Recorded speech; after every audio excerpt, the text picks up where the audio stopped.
మొన్నటికి మొన్న ప్రకాష్ రాజ్ గారు మాట్లాడారు నా మీద. అరే నేను మాట్లాడుతుంది ఒక హిందువులు అపవిత్రం గురించి మాట్లాడుతున్నాను. ఇందులో ప్రకాష్ రాజ్ గారికి సంబంధం ఏంటి? ఇందులో నేను ఇంకొక మతాన్ని నిందించానా? ఇస్లాంని నిందించానా? క్రిస్టియానిటీని నిందించానా?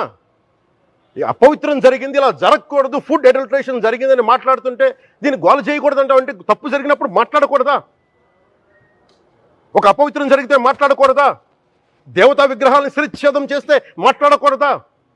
ఏం పిచ్చి పట్టింది ఒక్కొక్కళ్ళకి? ఎవరి కోసం మాట్లాడుతున్నారు మీరు?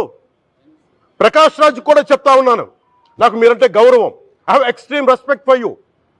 కానీ when it comes to secularism, Prakash Raj గారు, it's a two way, not one. I have extreme respect for you, you know that. మీరు secularism is all, it is not way. హిందువుల మీద దాడినప్పుడు వచ్చి మాట్లాడడం, మంది కౌలు రైతులకు ఇచ్చాను, ఎంతమంది ముస్లిం ఇస్లాం రైతాంగానికి ఇచ్చాను నేను. ఇదే ఎన్ని మద్రాసాలకి డబ్బులు ఇచ్చాను నేను, 25 లక్షలు 30 లక్షలు ఇచ్చాను, నేను ఇచ్చినవాడిని. నేను నాకు అన్యమతం ఇస్లాం మీద గౌరవం ఉన్నవాడిని, క్రిస్టియానిటీ మీద గౌరవం ఉన్నవాడిని, చిన్నప్పటి నుంచి కూర్చొని మిషనరీ స్కూల్లో చదువుకున్నవాడిని. నా టీచర్ చెప్పిన సూక్తి, తను తగ్గించుకున్నవాడు హెచ్చింపబడని చెప్పి బైబుల్ సూక్తిని ప్రతిసారి కోట్ చేస్తూనే ఉంటాను. ఇది నా గౌరవం, ఇది నేను చూపించే గౌరవం.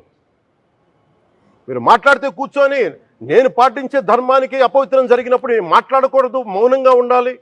సెక్యులరిజంకి విఘాతం అంటే ఏంటి? సెక్యులరిజంకి విఘాతం నా ఇంటి మీద దాడి జరిగినప్పుడు నేను మాట్లాడకూడదా? నా ఇల్లు 10 మందికి ఆశ్రయం ఇస్తుంది. నా సనాతన ధర్మం అన్ని ధర్మాలకి ఆశ్రయం అయితే దానికి దాడి జరిగినప్పుడు, దాని మీద అపవిత్రం జరిగినప్పుడు దానికి కూడా మాట్లాడకూడదంటే ఏం మాట్లాడాలి మీతోటి?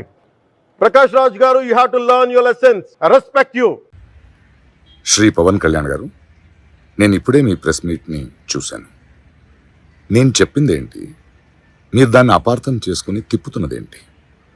నేను ఇప్పుడు విదేశాల్లో షూటింగ్లో ఉన్నాను. 30వ తారీఖు తర్వాత వచ్చి మీ ప్రతి మాటకి సమాధానం చెప్తాను. ఈ మధ్య మీకు వీలైతే నా ట్వీట్ని మళ్ళీ చదవండి, అర్థం చేసుకోండి ప్లీజ్.